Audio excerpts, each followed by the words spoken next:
Hello everyone, hai semuanya. I am Sedia Ninggolan. Ya, yang biasanya sih teman-teman kenalnya dengan panggilan Tina. Saya dari Poltekkes Kemenkes Medan, Prodi D3 Kebidanan. Nah teman-teman, biasanya nih kalau udah perkenalan kayak gini nih, teman-teman pasti udah pada tahu lah ya maksud dan tujuan video saya ini.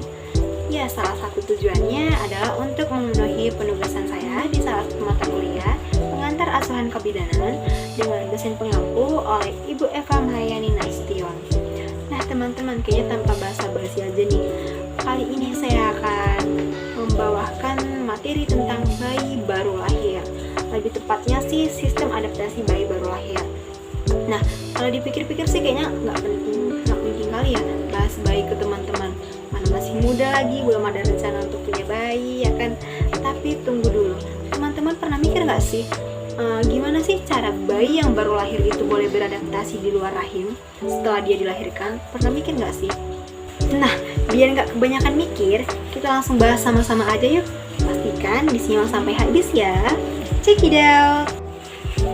Sistem adaptasi bayi baru lahir di luar uterus. Uterus itu apa sih? Nah, jadi uterus itu adalah rahim. Jadi, ketika si bayi yang dilahirkan dari seorang perempuan, bayi harus mampu beradaptasi di lingkungannya. Artinya di sini bayi tidak boleh ketergantungan lagi di dalam rahim. Emang ketika di dalam rahim, ketergantungan apa sih yang dilakukan bayi? Nah, jadi ketika si bayi di dalam rahim, pernapasan dan nutrisi si bayi itu masih tergantung oleh ibunya, masih dibantu oleh ibunya. Tapi ketika ia dilahirkan, dia akan beradaptasi sendiri. Nah, ada banyak perubahan-perubahan yang dialami bayi saat dia di luar uterus. Seperti saat bayi ke lingkungan di luar uterus, dia harus mampu mendapatkan oksigen melalui sistem pernapasannya sendiri, mendapatkan nutrisi secara oral melalui mulut untuk mempertahankan kadar gula yang cukup, serta mengatur suhu tubuh dan melawan penyakit. Nah, bayi yang baru lahir memiliki periode. Periode pada bayi baru lahir disebut dengan periode transisi, di mana periode ini lebih dari 1 bulan atau lebih setelah masa kelahiran. Periode ini yang transisi yang paling cepat terjadi dengan yang nyata itu adalah sistem pernapasan dan sistem sirkulasi. Nah, tapi yang akan kita bahas kali ini adalah sistem pernapasan pada bayi baru lahir. Pada sistem pernapasan BBL atau bayi baru lahir, ada 2 poin penting yang kita boleh ketahui. Yang pertama adalah hipoksi pada akhir pernapasan dan rangsangan fisik lingkungan luar rahim yang merangsang pusat pernapasan di otak. Yang kedua itu tekanan terhadap rongga dada yang terjadi karena kontraksi paru-paru selama persalinan yang merangsang masuknya udara ke dalam paru-paru secara mekanis. Nah, upaya pernapasan pertama seorang bayi berfungsi untuk mengeluarkan cairan di paru-paru untuk mengembangkan jaringan alveoli di dalam paru-paru untuk pertama kalinya. Cairan seperti apa sih yang harus dikeluarkan di dalam paru-paru si bayi? Nah, jadi cairan yang harus dikeluarkan itu adalah sisa-sisa ketuban ibu. Nah, itu harus dikeluarkan sepenuhnya teman-teman. Itu biasanya menggunakan suction bayi, yang dimana prosedur tindakan itu dilakukan dari hidung dan mulut si bayi.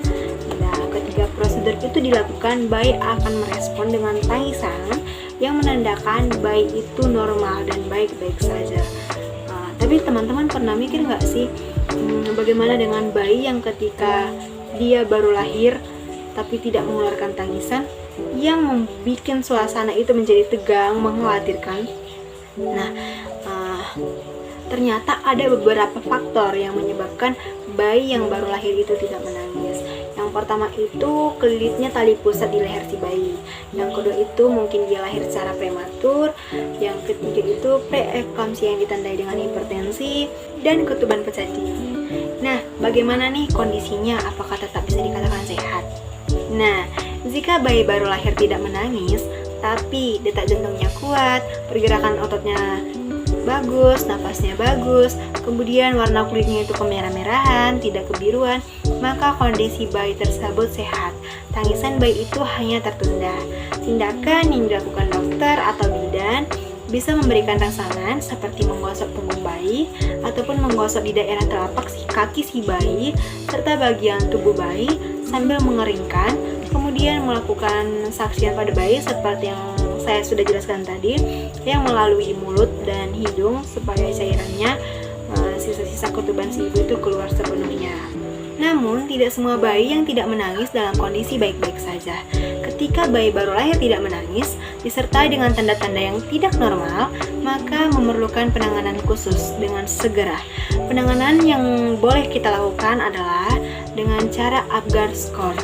Nah, ini meliputi warna kulit, kekuatan otot, pernapasan, detak jantung, kemudian jika bayi dirangsang pun tidak menangis, maka nilai Apgar skornya adalah 0. Jadi semakin rendah nilai Apgar skornya, semakin kecil nilai Apgar skornya, maka penanganan yang dilakukan akan semakin intensif.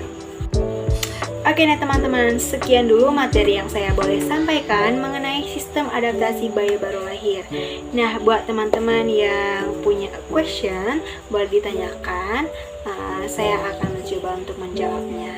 Nah, jangan lupa like and share ya teman-teman, dan sampai jumpa di penugasan selanjutnya. Bye-bye!